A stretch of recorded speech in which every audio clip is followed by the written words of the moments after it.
ज़िंदगी में हर किसी का सपना होता है कुछ न कुछ बनने का। कोई डॉक्टर बनना चाहते हैं, कोई इंजीनियर बनना चाहते हैं, तो कोई आईएएस आईपीएस बन के देश की सेवा करना चाहते हैं और अपना नाम रोशन करना चाहते हैं। तो आप सभी का स्वागत है ए टू जेड एक्टिविटी चैनल में।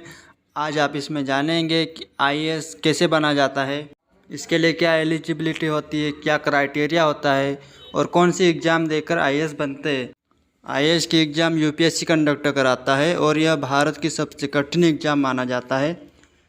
यूपीएससी सीएससी में आईएएस आईपीएस आईएफएस जैसे 24 पदों के लिए एग्ज़ाम होती है। इसीलिए आईएएस बनने के लिए कठिन मेहनत के साथ साथ स्मार्ट स्टडी भी करना होता है। तो सबसे पहले देखते हैं कि यूपीएससी में आईएएस बनने के लिए क्या क्राइटेरिया होता है। आईएएस के लिए एज लिमिट की बात करें तो कम से कम 21 साल होना चाहिए। जनरल कैटेगरी वाला स्टूडेंट 21 से 32 साल की उम्र तक एग्ज़ाम दे सकता है और इसका 6 अटेम्प्ट की लिमिट होती है। ओबीसी कैटेगरी का स्टूडेंट 21 से 35 ईयर की उम्र तक एग्ज़ाम दे सकता है और इसके 9 अटेम्प्ट होते हैं। और एसटी एससी और पीडब्ल्यूडी की बात की जाए तो इसकी एज लिमिट 21 से 37 ईयर होती है और इसके अनलिमिटेड अटेम्प्ट होते हैं।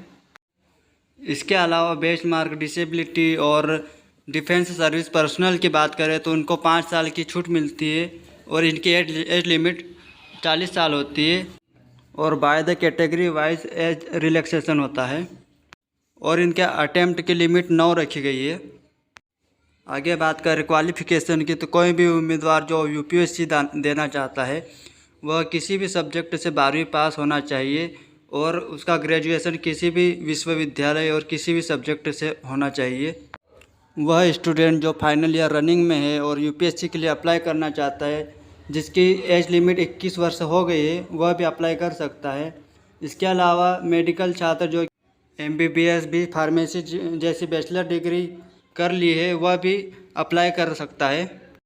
अब आगे इसके सिलेक्शन प्रोसेस की बात की जाए तो सबसे पहले आफ्टर ग्रेजुएशन यूपीएससी प्री के लिए अप्लाई करना होता है। यूपीएससी प्रीलिमिनरी में 2 पेपर होते हैं।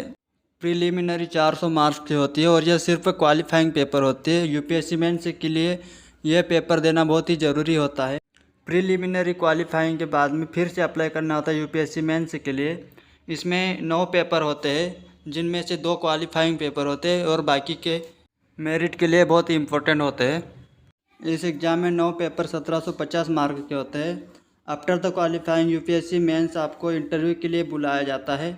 इंटरव्यू 275 मार्क का होता है और इसमें ट्रिकी सवाल और जनरल नॉलेज से रिलेटेड क्वेश्चन पूछे जाते हैं। इस प्रकार ये सारे एग्ज़ाम 32 घंटों में कंप्लीट होते हैं और 2025 मार्क के होते हैं। इस प्रकार आप जान गए होंगे कि यूपीएससी एग्ज़ाम के लिए क्या क्राइटेरिया होता है।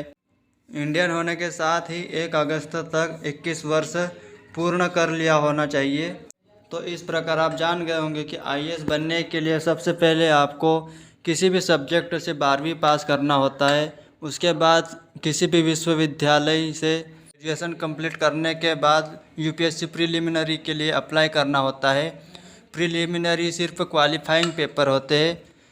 आफ्टर द प्रीलिमिनरी आपको फिर से यूपीएससी मेंस के लिए अप्लाई करना होता है और मेंस में 9 पेपर होते हैं जो कि बहुत ही कठिन होते हैं और 9 पेपर में से 2 पेपर सिर्फ क्वालिफाइंग पेपर होते हैं। उनके मेरिट लिस्ट में नंबर नहीं जुड़ते हैं।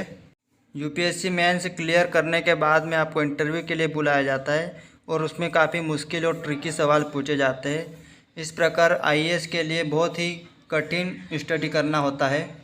तो आई होप कि आप जान ही गए होंगे कि यूपीएससी में आईएएस बनने के लिए क्या क्वालिफ़िकेशन चाहिए होता है, क्या क्राइटेरिया चाहिए होता है। अगर आपको यह वीडियो पसंद आया हो तो लाइक करने के साथ में शेयर भी करिएगा और सब्सक्राइब करने के साथ साथ जो बेल आइकन है वो भी दबाइएगा, जिससे जो भी नए वीडियो अपलोड होंगे वो आपको सबसे पहले नोटिफिकेशन मिल जाएंगे। Thank you.